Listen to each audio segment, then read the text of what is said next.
everybody, I'm Jill. I'm the Culinary Programming Director here at the Southern Food and Beverage Museum in New Orleans. And today I'm going to make a Prairie Cajun gumbo. And gumbo changes as you move around the state. This particular one, a Prairie Cajun gumbo, has the heaviest and the darkest of the roux. Okay, so we start a roux with equal parts fat and flour. We're just using vegetable oil. If you really want to gild the lily, you can go for duck fat. Bacon drippings are good. Butter, some people ask about butter. I don't know why anybody would want to do this with butter, but if you do, you want clarified butter. A couple of things about working with roux. If you're doing this over a low heat and you're making a big pot of gumbo, you'll need a friend and either a bottle of wine or a 6-pack.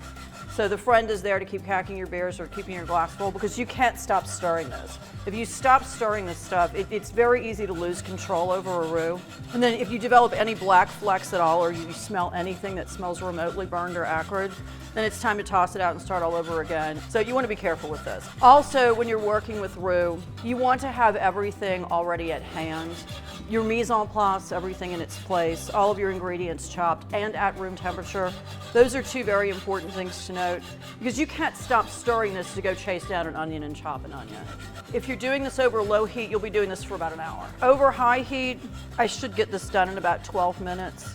As I'd mentioned before, you want to have your mise en place right at hand when you're working with roux because you don't have time to stop to go chase down an onion.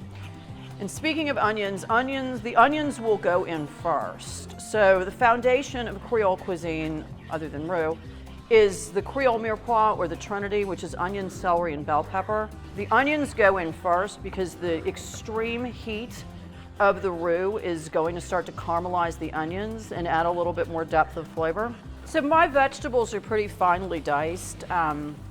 That's because I'll admit it, I just cheated and used a food processor. If you like more texture in your vegetables, by all means, knock yourself out. So, the roux is going to go into the stock here. You want the stock to be as close to the temperature of the roux as possible because the chances of the liquid and the roux amalgamating are heightened if the closer they are in temperature. So now that the roux has melted down into the hot stock, I'm going to add some garlic.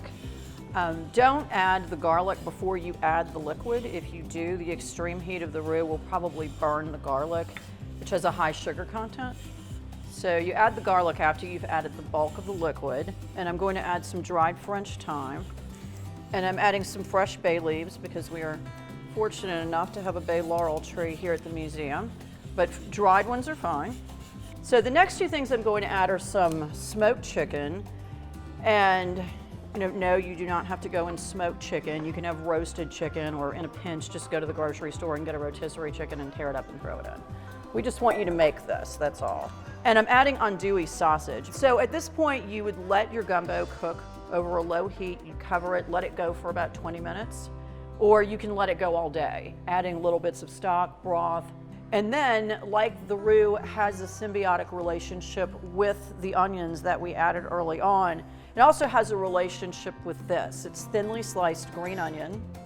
So these will go in about 10 minutes before you serve the gumbo, because the gumbo is a heavy, deep, savory concoction, whereas thinly sliced green onions impart a sweet flavor.